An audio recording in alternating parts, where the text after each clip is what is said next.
Ben and the Bantam by Edwin Waugh, narrated by Malc. Cowle. Chapter 6. The man that makes his toe what he his heart should make shall have a corn cry woe, and turn his sleep to wake. King Lear. There is some strange thing toward, Edmund, pray you be careful. King Lear.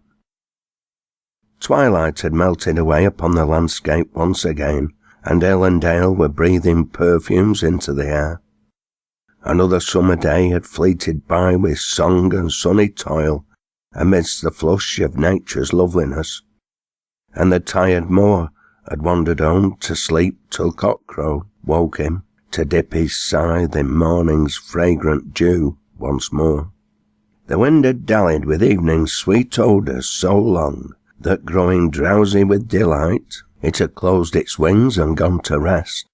The daisy had shut its eye and fallen asleep with its dew-pearled head leaned under the shade of a buttercup's folded bell. The wild bird was at roost in his green chamber, dreaming of the sunlit woods. The very tree-tops were hushed and still, and all the air seemed thick with dreams. The harvest moon was rising over the edge of the hills, and her early radiance suffused the atmosphere with such a subtle splendour that the hermit leaves that live and die in cloistral recesses of the woods stirred with delight, and the little wild flower slumbering in the open field signed a dreamy benison, and then slept on, lapped in the silver mantle of the Queen of Night. The village too was still, except that sounds of revelry in the old inn rang forth in fitful bursts upon the evening quietude outside. By this time Twitchel's discretion had drowned itself, and Enoch's latent love of mischief being in the ascendant, he was not long in winning over his more staid crony to lend him a hand in a new frolic. Beckoning Twitchel out from the tap-room, he led him to the front door, and pointing at the hearse standing by the footpath, he whispered into his ear, "Does thou sees that berrying coach?" "Aye," replied Twitchel, "I see it well enough, and what be that?" "Well, it's going to bake up, thou knows. The driver's half fuddled in tap-room yon, and he's just ordered a fresh glass. Doesn't thou think that we could manage to find him an inside passenger or two afore it gets too moonlight?" By mass, aye," said Twitch, "but I'll go none." "There's nobody wants thee to go, but put thy pipe down and nip round to stables and see how Ben is, while I get young fiddler in. He's going to bake up, and he'll be fain of a ride for thou lad's quite stagged up. Off with thou now. They'll find Ben asleep among some straw in a corner, as drunk as a wheel yet. Off with thou. I'll manage t'other."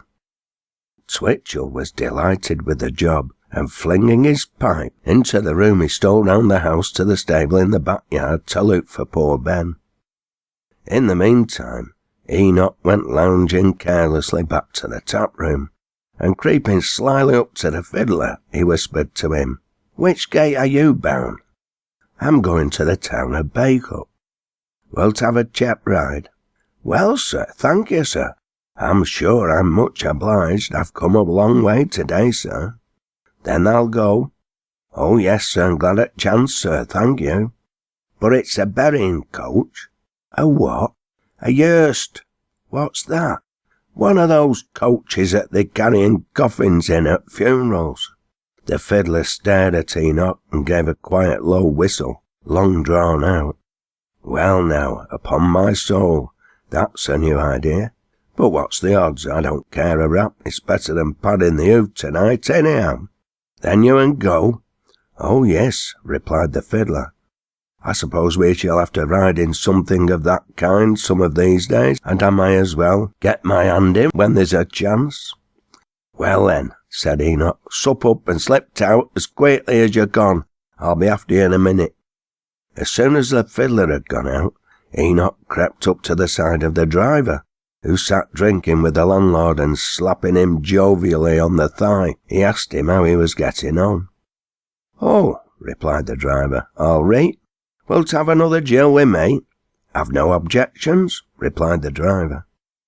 "Bring him another whiskey," said Enoch to the landlord, handing him the money. "I'll be with you in a minute." The fiddler was leaning against the door when Enoch got to the end of the lobby. He was looking very doubtfully at the sombre vehicle and its black horses standing by the curbstone in the dusky light, for the moon was still low in the sky.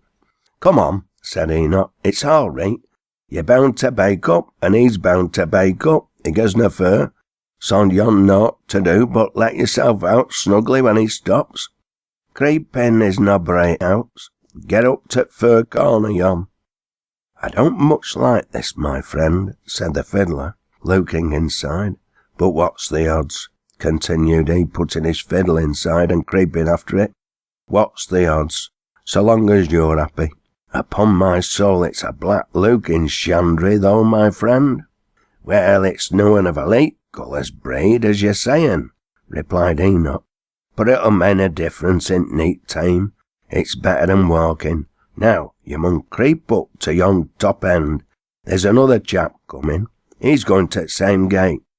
But he doesn't go as far as you done. You are naught to be feared on. He's fuddled to-night, but a quieter chap never broke bread. Hutch up and give him a bit of room, and you'll be all right. He'll be nice company for you as far as he goes, but if I were you, I'd never open my lips to him. Dinna let on at your thin side, and he'll drop asleep in 2-3 minutes. Now, are you all right?" "Well, my friend," said the fiddler, as he settled himself down in the far end of the vehicle, "I don't know, but what's the odds?" "Then what's the use of sighing when time is? Hush, bite, mon, no singing, keep still." "I'll be back in a shift," said Enoch, closing the door of the hearse and running round to the stable to look after the other passenger. He found Twitchell trying to get Ben upon his legs from amongst the straw. "Here, Enoch, thee get out on 'twan arm," said Twitchell. "He's as wombly as a barrowful of wort sizing. Come, Ben, old lad," continued he, lifting up the other arm.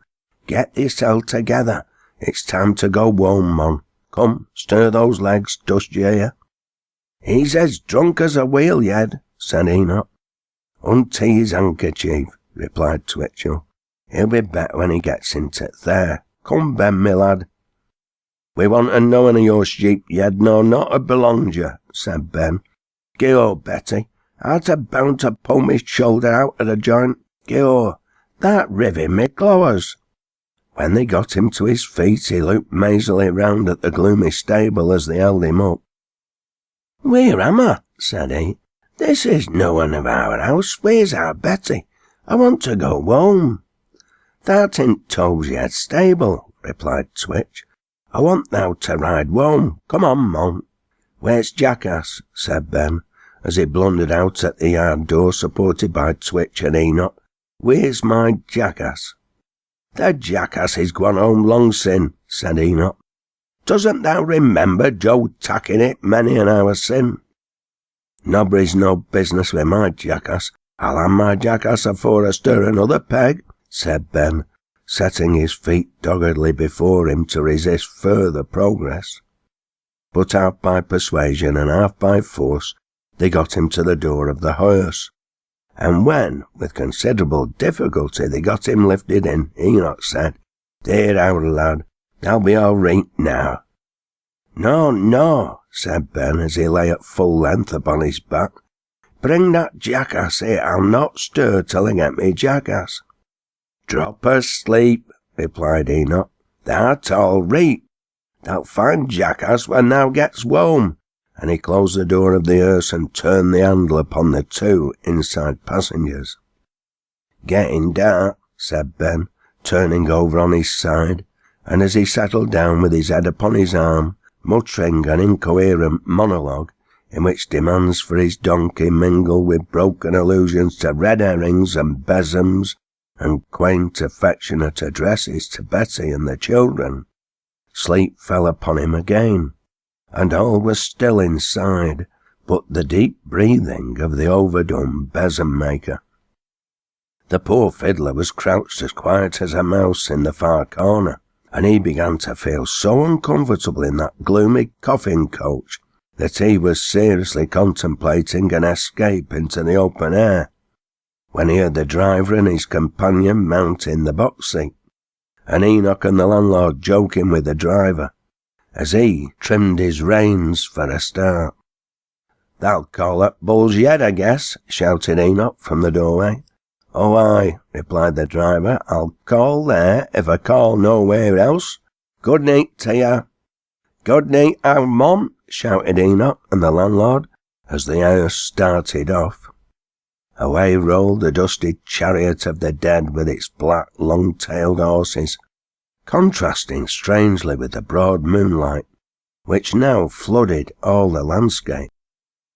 Away down the village slope with the driver and his crony chatting merrily together upon the box seat. Away it rattled through the glorious night, up the lonely road beyond the village, through the thick-leaved grove of Healy Hall, and round by the head of the Thrush, that wild ravine, whose lonely shades and fantastic water-worn rocks were peopled by old Saxon superstition, with a world of weird beings. The sound of the stream running through the rocky defile, called the Fairest Chapel, was faintly audible in the quietness of the night, but as the horse rattled on, the driver and his friends still chatted and chanted by turns, unconscious of all these things, and as merry as if they were returning from a wedding, for they were fairly lapped in bacchanalian thoughtlessness. Ben slept on, muttering now and then, as a greater jolt than usual shook him into half-wakefulness, then lapsed into sleep again. The poor fellow's incautious nature had been betrayed into potations stronger and deeper than he could bear, for Ben was naturally a temperate man, but he must pay the penalty.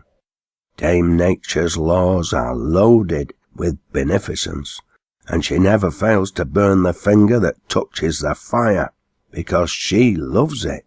But to our tale.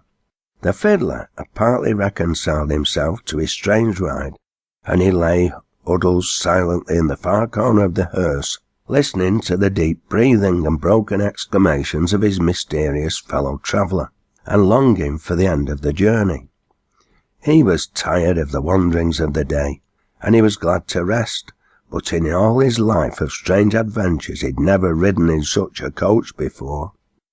It woke uncomfortable thoughts within him, and he heartily wished that his ride was over, and stretching his weary limbs out, he lay along the bottom of the hearse, listening to the steady roll of the wheels. When the hearse had got within a mile or so of the old bull's head, Ben, troubled with thick-coming fancies, began to groan and sprawl his limbs abroad. In his tumbling restlessness, he lifted up his foot, and letting it fall again, the heel of his hard shoe came down with full weight upon the sensitive shin of the recumbent fiddler. The poor minstrel uttered a wild howl as he sprang up and rubbed his shin. The strange cry startled Ben thoroughly, and half sobered him. "Hullo!" cried he, rising to his knees and staring in the black gloom with wild affright. "Hullo! Who's there?" The excited fiddler let go his aching shin, and striking out in the direction of Ben's voice, he caught the terrified besom maker bang on the nose. Ben's eyes flashed 10,000 lights, and roused into a fury of mingled fear and pain, he struck back and kicked vigorously at his invisible foe. In their tumbles to and fro, the fiddler and the besom maker grappled. Ben struggled and shouted with all the desperation of horror, for his superstitions were roused to the highest pitch, and the uproar and clatter of the fray inside the hearse was such that it instantly caught the ears of the driver and his companion. They were just relating some of the doings of the man whose body had been carried to its last resting place in Rochdale churchyard that day. He had led an unusually wild and reckless life, and had been a terror to the whole countryside whilst living. "Hullo!" said the driver, pulling the horses up suddenly. "What's that din?" His hair bristled on his head as he listened to the noise. "By!" cried he, letting the reins go. "It's in thin side. I'm off." And he leapt down from his seat and ran up the road towards the Bull's Head. "So am I too," said his terrified companion, jumping down at the opposite side and running after him, and there the coach was left standing in the middle of the moonlit road with the fight raging inside. At length, panting with fear and want of breath, they got into opposite corners to recover their wind. Ben, perspiring with terror, kicked at the door and cried out, "Open that door, let me out! Murder, open this door!" Whilst the poor fiddler swelled the uproar with curses loud and deep against his drunken foe. As it chanced, a company of haymakers on their way home from a churn getting, as the hay harvest supper is called, came up the road, and seeing the hearse standing in the middle of the highway without driver, they stopped and listened to the extraordinary noises which came from the inside. They stared at the dark hearse, but none of them durst go near the mysterious vehicle. In fact, it is very likely they would all have taken to their heels if any one of them had set the example. Ben, hearing a buzz of voices on the road, kicked and cried out louder than ever, "Let me out! Open this door, I tell you! Murder, let me out!" "By mon," said one of the haymakers, bolder than the rest, "I should know that voice." And he went nearer and listened. "Open this door!" cried Ben. "Who's there?" said the haymaker. "It's me, Ben fra Lobden. Open this door." "By Guy, I thought so," said the haymaker. "Hey, lads, it's Besom Ben." And the old company ran up to the door of the hearse. "Do let me out of this hole," cried Ben, still kicking on the door. "Bide a minute," said the haymaker, as he turned the handle of the door. "We'n have thou out. Thou see. What art a doing in a burying coach, how, mon? Is thy jackass deed?" "Let me out, I tell you," still cried Ben. As soon as the door was loose, it flew wide open, and out rolled the poor besom maker down upon the moonlit road. Getting upon his feet as quickly as he could, he cried out, "Ow, Stomfur, there's some more in yet." "Who the hangman are they?" said the haymaker, staring into the gloomy interior of the hearse, where the fiddler sat wiping his face and sputtering out fierce anathemas with great volubility. "Who are they?" said the astonished haymaker.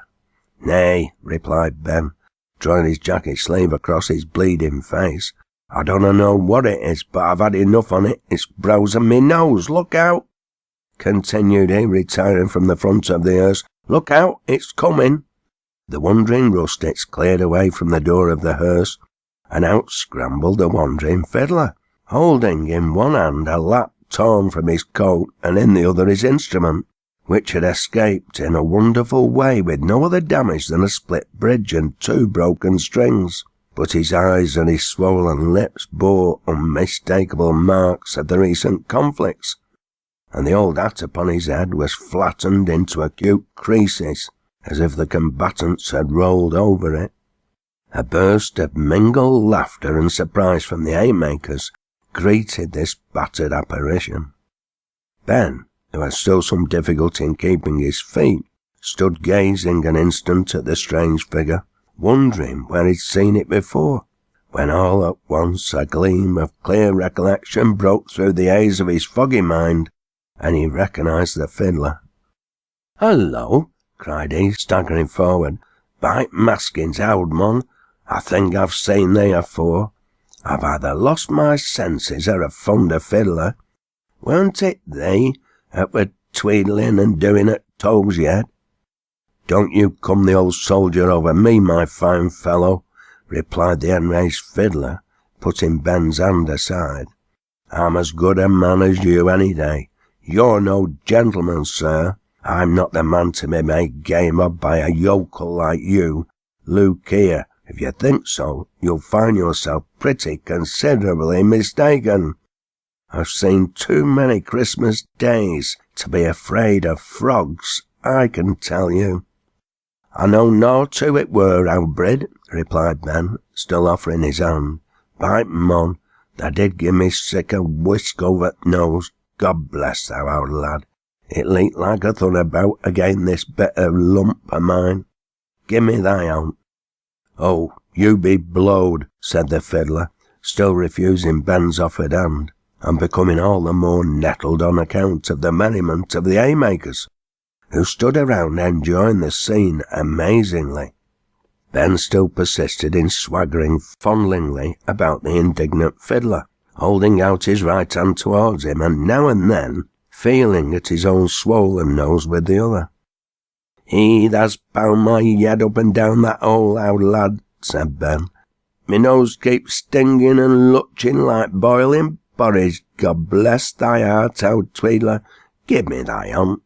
I bear no malice, mon. I didn't know that there were anybody in th' inside but myself. It might have been Pontius Pilate or the Dale hisself, for aught I could tell. If we'd had a shovel full of daylight in, we could have seen one another. Give me thy hand. I bear no malice." "Malice be blowed," replied the fiddler. "You began the game yourself, old fellow, and I'm not a-going to put up with none of your hanky-panky tricks. You're not going to come lanky over me, I can tell you. If I'm a stranger, you'll find you've a rum customer to deal with when you've got to deal with me. Malice, did you say? I don't care for your malice. Look here," continued he, holding up the lap torn from his coat. "Do you see that here? I'm a man of business, I can tell you, and I means business. The law shall have its course." "Well," answered Ben, "thou be like to please thyself, old mon. I want to do naught that's wrong to nobody, I know on. I didn't know who it were that were hammering at me, not I." Here some of the haymakers intervened, and by dint of friendly persuasion and fair promises of compensation for the damages sustained, they succeeded so far in soothing the wounded feelings of the furious fiddler that at last he took Ben's offered hand, protesting that he was not the man to bear ill will, if the gentleman and his friends were disposed to do the handsome. "Where's the driver?" said one of the haymakers, staring up at the empty seat. "Nay," replied Ben, staggering to the front of the vehicle. "I know naught about it. I've never seen the drivers." "What? Have the horses come to all the cells?" "Aye, for aught I know," replied Ben. "Where did they get in at?" "I'll be sunken if I know aught about it. Ask him," said Ben, pointing to the fiddler. The fiddler explained the whole thing, except that he could not account for the disappearance of the driver and his friend. Whilst they were considering amongst themselves whether to drive the hearse forward to the Bull's Head, or leave it standing there in the road, a little party of people was seen approaching from the direction of the inn. When the affrighted driver and his friend leapt down from their seat, they had fled straight to the Bull's Head, and told their strange story to the astonished landlord and his company. Some of them looked very grave and shook their heads. Others, less superstitious, laughed heartily at the terrified fugitives, secretly apprehensive that it was some new frolic which would yield them merriment for many an after day. But nothing could induce the driver to return alone for the deserted hearse after the mysterious noises he'd heard inside. But when the landlord and 4 or 5 of the bolder of the company volunteered to accompany him to the hearse, he consented to return with them, walking timidly in the rearward of his companions, so as to have free room for running again, if necessary. "What's up?" said the landlord, walking straight up to the haymakers, who were still clustered about the hearse in the middle of the road. Ben's account of the thing was quite vague and confused, and he threw no light upon the mystery. In fact, he hardly remembered where or how he got inside, but the fiddler told the whole tale, mingling with it such a curiously graphic description of the fight inside, that heightened as it was by the comical appearance of the 2 battered combatants, the effect was irresistible.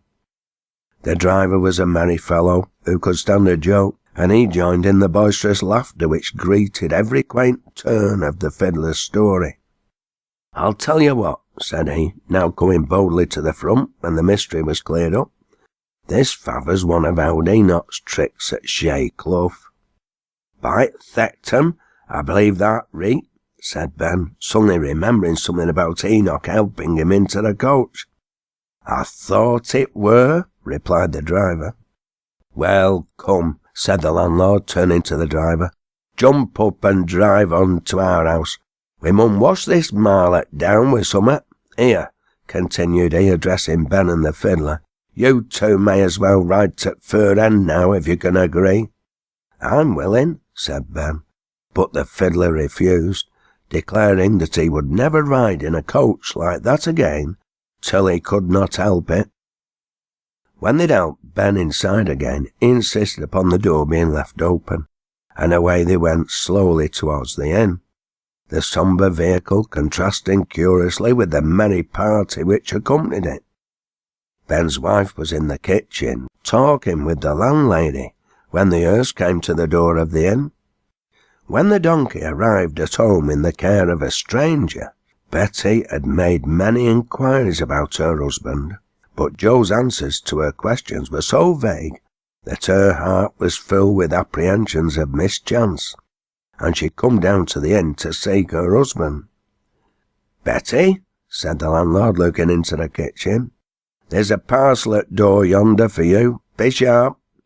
"Parcel for me?" said Betty, walking to the door. "Whatever is it?" And seeing Ben creeping out at the door of the hearse, she cried, Dear o' me, whatever's to do? Whatever hast to been riding in that for?" Ben, how drunk thou art. What's to do with thy nose? Thou hasn't been feeding, sure." "Ask me no questions, lass, and I'll tell thee no lies," said Ben. "Well, if ever," replied Betty, looking round in hopeless astonishment, as if she did not know where in the world to turn for comfort. "Well, the Lord help me, what'll be next?" "Where's Jackass?" inquired Ben. "It's a wome," answered Betty, in a plaintive, heart-stricken tone. "Come in, Ben," said one of the haymakers. "Come in and have a gill." "No, he'll not," said Betty. "Drink your own drink and let him a be." "No, he shanna," said the landlady. "Go thy ways home, Ben, lad. Betty, don't you think you can manage to get him up brew yourself?" "As be like to try, I guess. I can manage weel enough, thank you. Come thy ways." Ben was painfully recovering his senses now, and few words passed him and his wife until they reached the little grove of firs through which the bridle path led up homewards. As they were entering the grove, Ben said, as he went staggering on, "I guess thou'll not be for living with me no longer now." Betty made no answer, but she burst into tears. This sobered Ben more than all else, and they wandered up the moorside in silence towards the solitary cottage. Before the clock of St. Chad's old church at Rochdale had tolled the hour of 10, the cottage on Lobden Moor was still, and all its inmates were at rest. The day had closed sadly upon the simple pair, but kind sleep had folded them in his soft arms once more. This audiobook, narrated by Malc on behalf of the Northern Grove Publishing Project, was produced in support of the Working Class Movement Library, 51 The Crescent, Salford, M5 4WX. Other Besom Ben stories by Edwin Waugh will follow shortly.